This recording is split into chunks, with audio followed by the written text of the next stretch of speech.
Boys, good morning. Welcome to the 2024 Independence Day Criterium race held at the Bagsakan near SMC side. The best rider in this cat is Nilo, a guy in a pink jersey and a red helmet. This is a very short race, just 20 minutes plus 3 laps. Each lap is about 2 kilometers long. Right off the gun, a four-rider break was formed, led by Abling, Rafi, Boy, and Franklin. And they had a 10-15 second gap. Rounding up this U-turn, hitting the guy in dark blue, attacked, and so I followed him.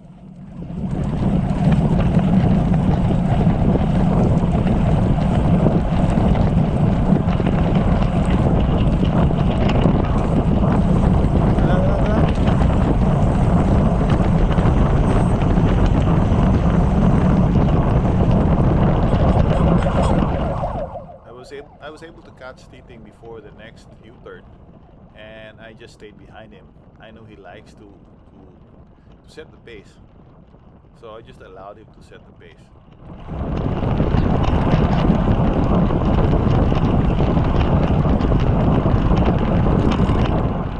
My rear cam clearly showed that the peloton was not very keen on chasing us down, so I just let Titing set the pace. As we took the next U-turn, I could see Rafi just in front of Titing. He was dropped from the breakaway group. From 4 there were the 3, and on my left is the chase group.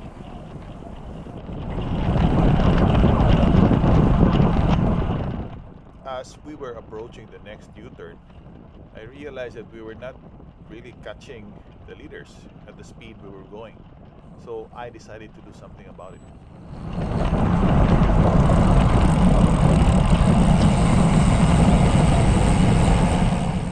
I have this principle that if I'm going to make an attack, I am going to do it alone. So I accelerated and hoping to drop Titing.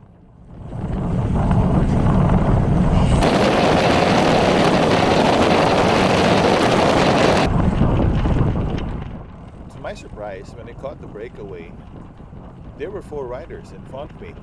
So I thought there were 4 originally, but then there were 5, and one of them was a strong rider, a guy named Roger, a guy here in white jersey.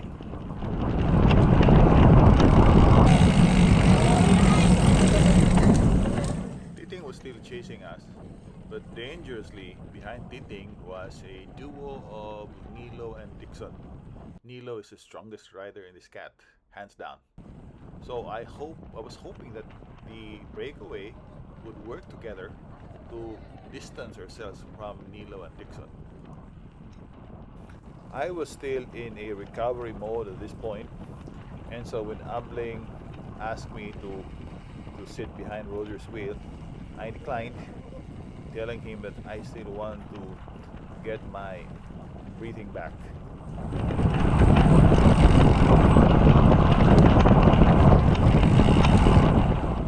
Franklin, the guy in red, asked me to help, and this time I was already a little bit recovered, so I moved to the front to do my share.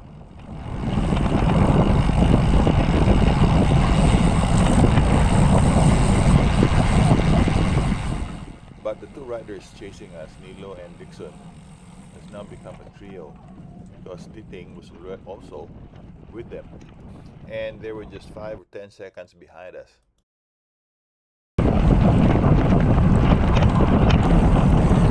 After working for about a quarter of a lap, I decided to peel off, let the next guy work.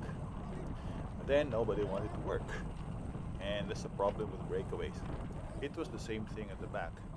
Franklin didn't want to work. He did not want to be part of the baseline.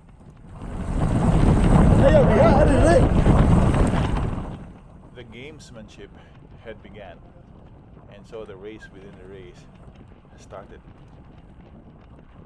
Franklin is a very savvy rider and very experienced. He rode the national tour once, so So he is not exactly a newbie when it comes to racing tactics. But while we were playing games, Nilo and Dixon caught us. Titing, on the other hand, was dropped. And the new race starts now. In cycling lingo, Nilo is considered to have the most number of matchsticks that he can lead up compared to us. So let's just say I have like 3 or 4 matchsticks. Nilo has like 30 or 40. Without any warning, Nilo lit up his first matchstick. And so did we.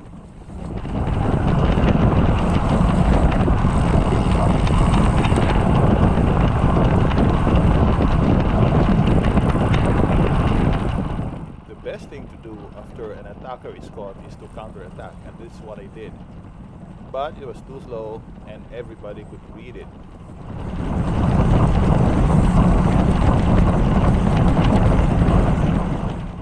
I was actually crossing my fingers that he would let me go, but he did not. There's so much at stake here. The first prize is 3,000, second is 2,000, third is 1,000. There is also prize money for fourth and fifth place. And here comes attack number 2. And look what's behind his wheel. It's Franklin, the guy who was very kind to let me in the baseline earlier. Again, Nilo slowed down when he saw that everybody was behind him.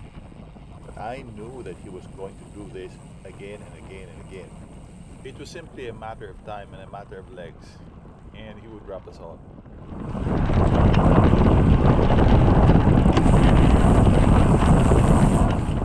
Dixon waved his hand saying he's had enough, and he was just going to finish the race. Wait for it, wait for it. And here goes attack number 3.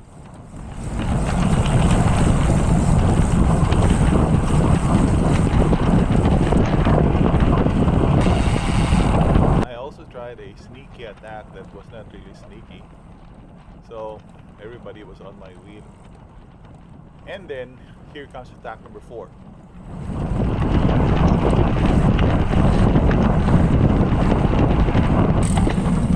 Then here comes attack number 5. And here comes attack number 6. I attacked, and immediately Nilo was on my wheel.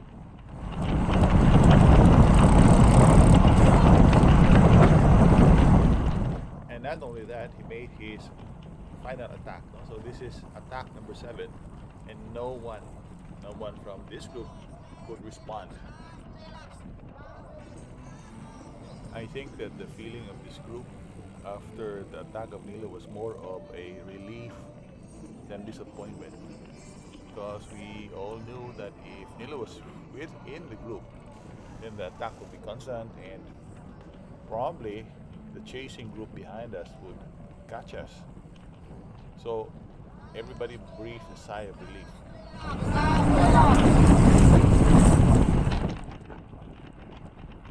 There were a few skirmishes here and there, but I think the 5 of us, we were all very even at this time. So I do not think anybody or anyone could have got away from this group.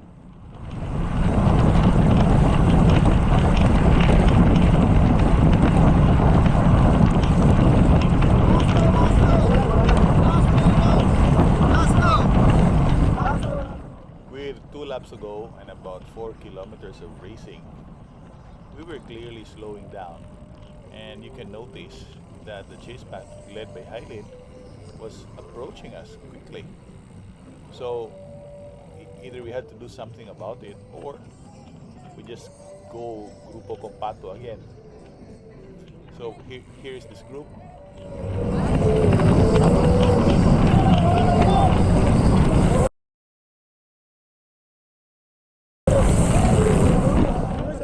So thinking that we were about to get caught, the boys in red, Abling and Franklin, started to work. So this is with about a lap and a half to go.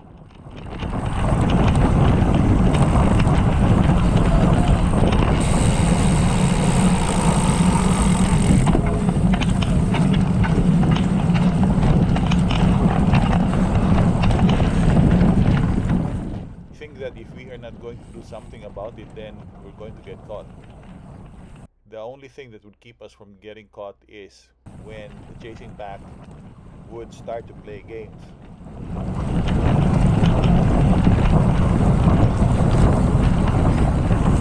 And here is Franklin with the oldest trick in the book. Lagi patay-patay lagi, bahala. Sobra guys.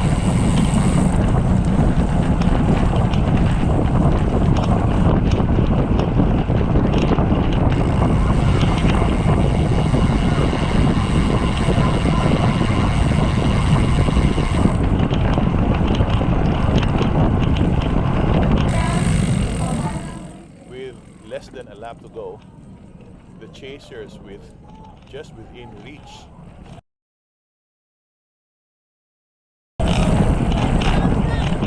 For whatever reason, Upling suddenly started to work and pulled hard. I think he was afraid he was going to lose the podium spot, so he decided to set a very strong pace.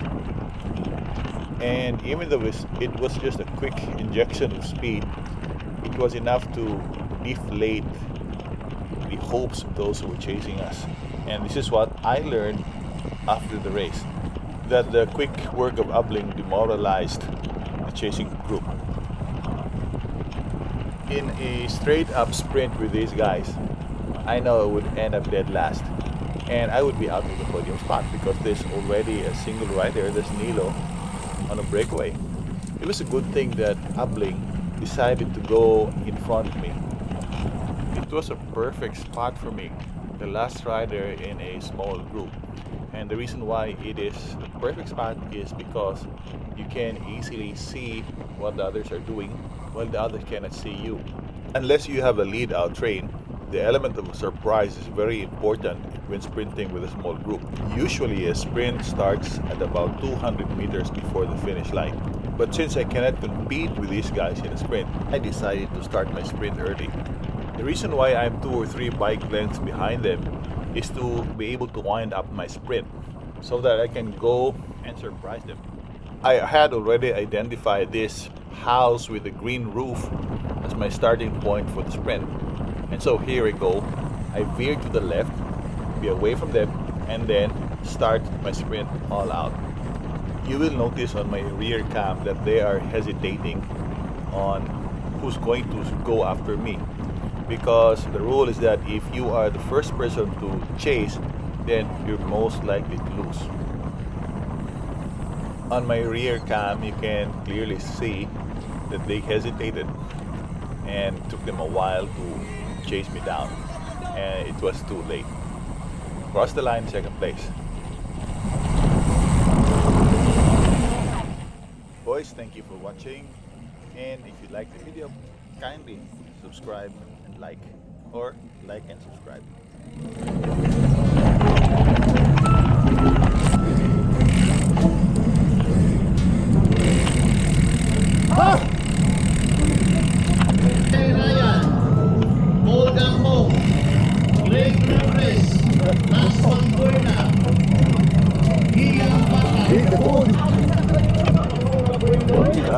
Idol, pagod ka? Kaya na ako, ano ang mulubot? Picture, picture.